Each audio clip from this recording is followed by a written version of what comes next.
Hello, a warm welcome and get a nice warm drink and we'll kick off today's reveals, starting with my favorite, Wily Duke, the Atin hero.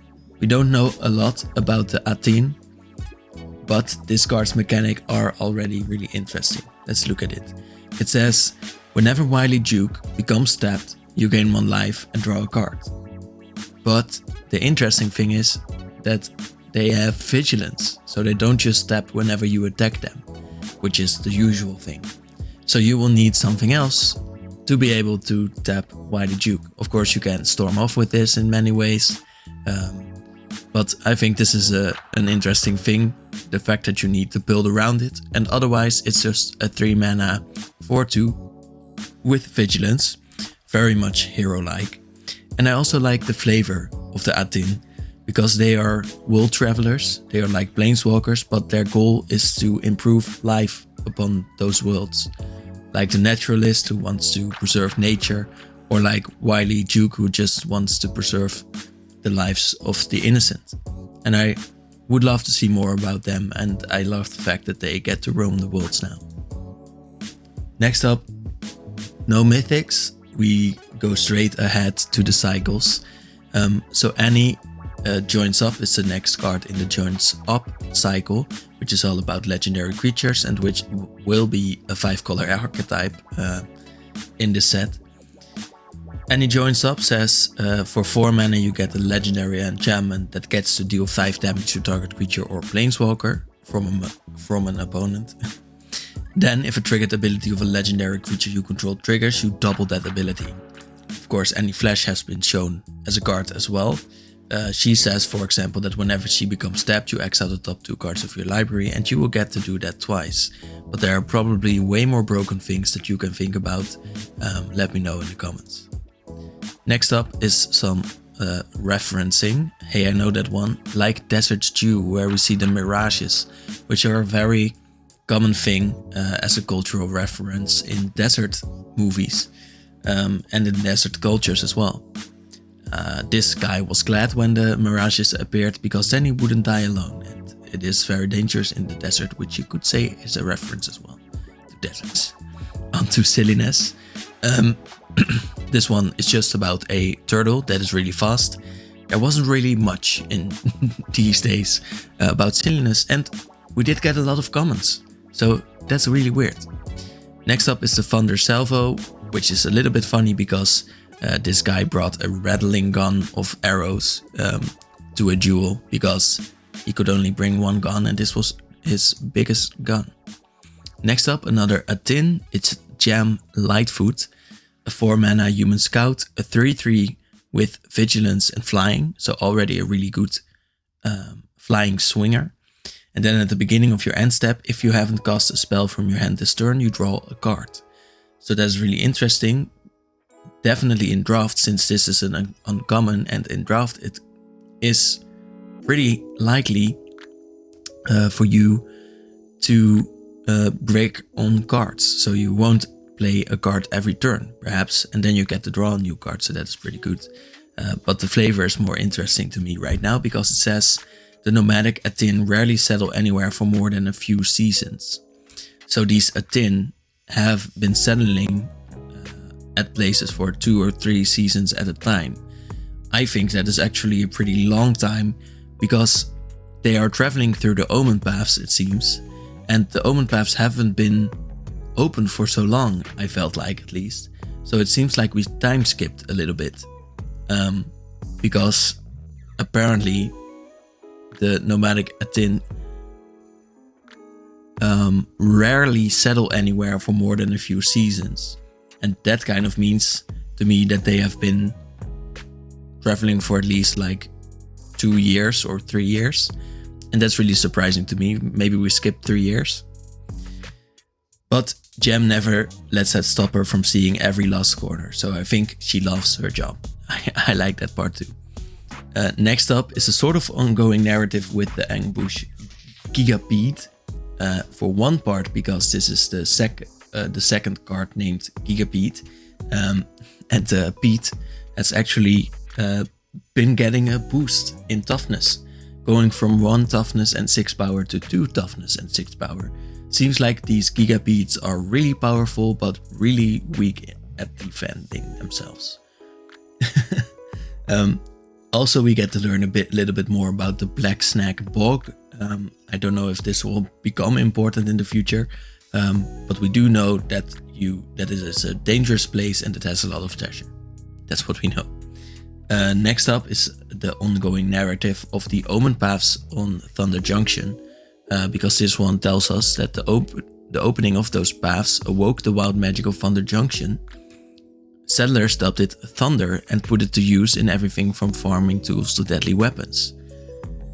Sort of saying that the colonizers brought weapons to them to this new desert land, but also telling us that the thunder only came, so the magic that we know of the set only came to the plane when the Omen Paths entered. So we are left wondering in which ways the Omen Paths alter the worlds they come to, because this is really interesting.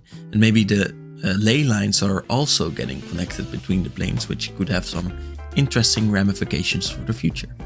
Then we have reiterations. These are the reprints that aren't really expensive, like Skullduggery, and I would like to look at the similarities between them. For one, there are two people dangling from somewhere, so maybe that will be the theme about these. And they are also about pretty metal ways of fighting, like taking a rope and getting the vampire to be hung upside down, or like grabbing them up into the air and telling them they are a yellow-bellied, loot-stealing, and all those things.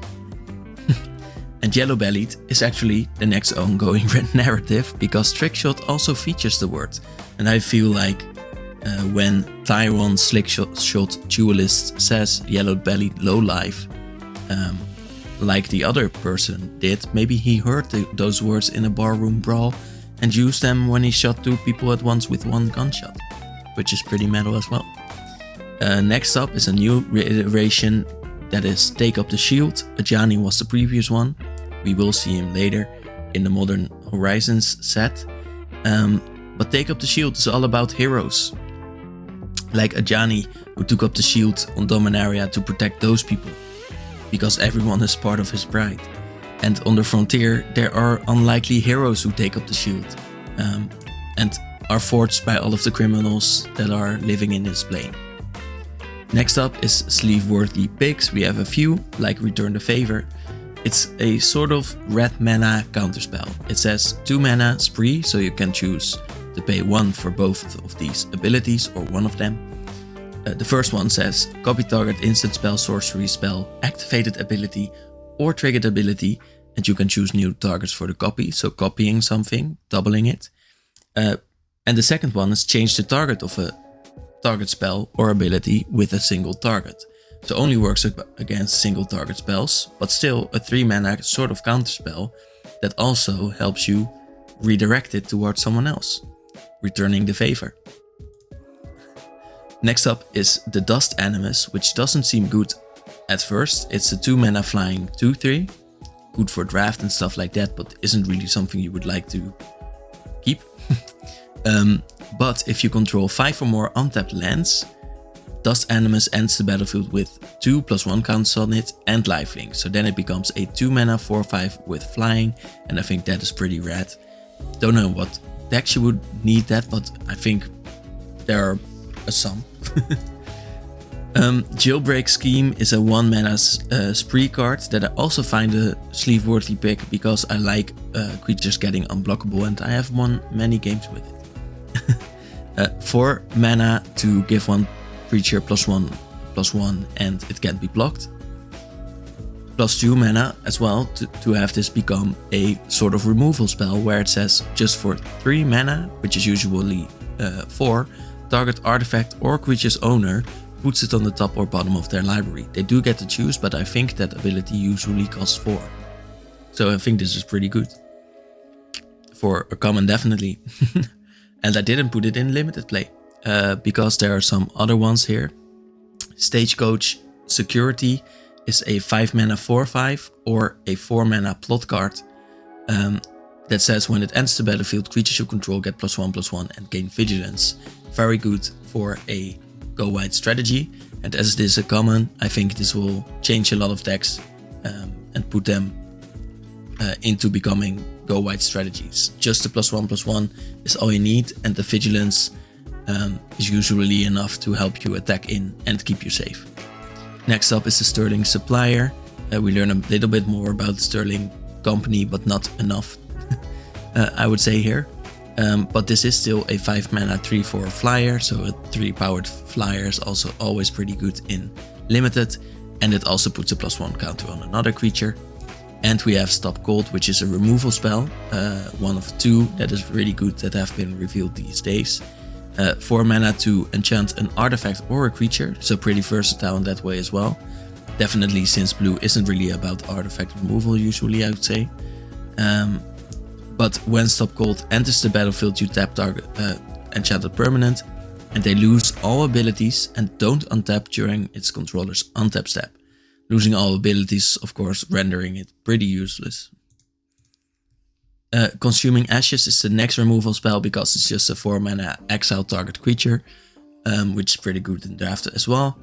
And it says if it had mana value 3 or less, you surveil 2 on top of that. So that's just a bonus, I would say, to a 4 mana removal spell that exiles. And something else I love is cards that when they enter the battlefield they draw a card, because in draft days those are really highly valued as well because they are instant 2-for-1s, which are pretty good. This one says 3 mana 3/1, target player draws a card and loses a life, and you probably choose yourself, but you could have it deal a damage. Next up, Blast from the Future. We will look at some creature types mostly that will be seen in Bloomburrow, like the birds. Harrier Strix is a 1 mana 1/1 bird that has flying, of course, because it's a bird. You can probably see how the birds are going to have a flying theme on Bloomburrow. Then when it enters the battlefield, you tap target permanent, so it could be a tempo deck as well, which is really bird-like. And then for 3 mana you may loot. So I think this is a really good common as well, and might tell us a little bit more about what we will see about the birds from Bloomburrow. Rats will also return there. This is a 1 mana 1/1 rat as well. And when it dies, you get a 1 mana mercenary creature. I think the rats might have a sort of sacrifice theme on Bloomburrow, but that's just what I think. Then we have some flavor texts, and that's the last theme for this day. So I hope you could finish your drink that fast today, but otherwise enjoy it later. This one says, what are you gonna do? Walk 100 miles for a second opinion? And I thought this was pretty funny, but it is also really flavorful because in the desert you kind of need these doctors and they are wandering around. And I think this one might be pretty bad because, well, apparently he doesn't want you to go for a second opinion and is really not that empathetic towards you, but well, you don't really have another doctor, do you? One other thing I really liked was this one, the last one. It's Geyser Drake, because it seems really realistic in a way that well, let's read the flavor. As mating season approaches, drakes dive through scalding geysers, revealing the brightly colored scales hidden beneath layers of dust. I think it's really lovely that these drakes wash themselves once a year for mating season. And I think it's really realistic that these drakes don't really go for hygiene usually, but they love to show off their glimmering scales as well. And that was it for today. I hope you liked the video. Let me know as well if you did or didn't. And have a nice day. Bye.